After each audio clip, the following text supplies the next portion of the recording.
Sky News. Joining me now on the line from Gibraltar is journalist James Neish from the Gibraltar Broadcasting Corporation. Thanks very much indeed for joining us, James. This happens from time to time, doesn't it? How serious do you think this particular spat is becoming? Good afternoon, Andrew. Well, it's an escalation in the current dispute, isn't it? And what has made it worse for the people living here in Gibraltar and those across the border are those lengthy queues. Gibraltarians are expected to some sort of queues at the frontier, perhaps 20 minutes, half an hour. The fact is escalated to 6 hours from driving from Gibraltar into Spain, which technically should take you no more than a couple of minutes, signifies how serious this is. And everybody's accusing Spain here of retaliation measures. Nobody says that this is as a result of security measures. It's not against smuggling, but it's simply a retaliation measure by Spain. Is this just a particular move of pique by the Rajoy government because they've got other problems? Is that how people in Gibraltar are seeing this?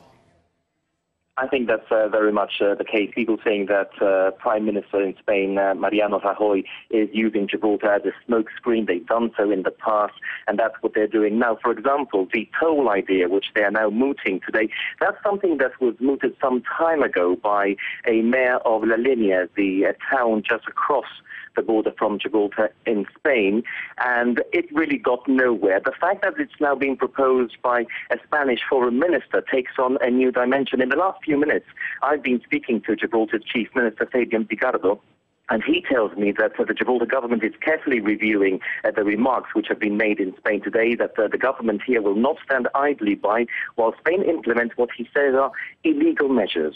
I was going to say, what are the relations like between Gibraltarians and their close neighbours in Andalusia? I mean, they must do so many things economically together. At a political level, of course, they're very strained. At a human, at a personal level, they are extremely good. For example, take people from across the border. 10,000 people from Spain come to work in Gibraltar every single day. There have been accusations against the Spanish central government from many people living in La Linea who work here in Gibraltar because the relationship on the ground between people is and can be very, very good. Of course, the accusation is that it's those politicians in Madrid who are not aware of what happened in this area who are damaging those relations.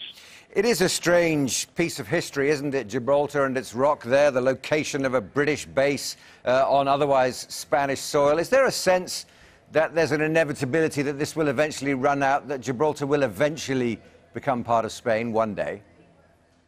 I think that if you ask anybody in Gibraltar, the answer to that is a very clear absolutely not. Gibraltar has had 2 referendums, and the people of Gibraltar have overwhelmingly voted to retain their links with Britain. 99% of the population here voted to retain their links with Britain, and perhaps I should add that it's events like these which make people more angry towards Spain. If there ever was, which I'm sure there would never be, but if there ever was a small percentage, a small possibility of Gibraltar becoming Spanish, then this puts a spanner in the works. And why do Gibraltarians want to keep their links with Britain so much? Gibraltarians have been proud to be British for more than 300 years. They're proud of their British links, and they are looking at people like Prime Minister David Cameron to robustly defend the interests of Gibraltar. But I suppose it's like asking somebody from Britain, why don't you want to be German or French? Because the people of Gibraltar are British. James Neish, thanks very much indeed for joining us on Sky News this afternoon.